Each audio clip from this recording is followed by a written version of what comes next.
Digital, बातमी खरी, भूमिका ठाम।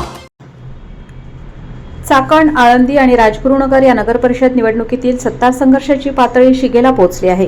राजकीय प्रतिष्ठा पणाला लागलेल्या या सत्ता संघर्षाच्या प्रचाराच्या तोफा आज रात्री 10 वाजता थंडावणार आहेत। उद्या मंगळवार दिनांक 2 डिसेंबर रोजी मतदान होणार असून मतदानाच्या पूर्वसंध्येला उमेदवारांसाठीची कत्तलची रात्र आणि राष्ट्रवादी काँग्रेस आणि शिवसेना पक्षांच्या जोरदार शक्ती प्रदर्शन करण्याचे नियोजन करत प्रचाराचा धुरळा खाली बसणार आहे। खेड तालुक्यातील नगर परिषदेच्या या निवडणुकीमध्ये चाकण, आळंदी आणि राजगुरुनगर शहरातील राजकारण पूर्णपणे ढवळून निघाले आहे।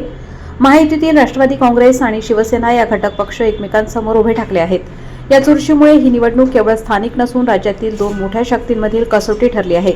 मुख्यमंत्री एकनाथ शिंदे, उपमुख्यमंत्री अजित पवार आणि मुख्यमंत्री देवेंद्र फडणवीस अशा नेत्यांनी गांभीर्याने लक्ष घातल्यामुळे या निवडणुकीचा राजकीय अर्थ अधिक महत्त्वाचा ठरला आहे। या ईर्षेच्या लढाईत नेहमीप्रमाणे पैशांची बारेमाप उधळण झाली असल्याची चर्चा आहे। आज प्रचार संपताच उमेदवारांकडून लक्ष्मी दर्शन आणि मतदारांना खुश करण्यासाठी जेवणावळी वाढल्याचे चित्र दिसत आहे। कार्यकर्त्यांच्या सोयीसाठी हॉटेल, ढाबे हाऊसफुल झाले होते।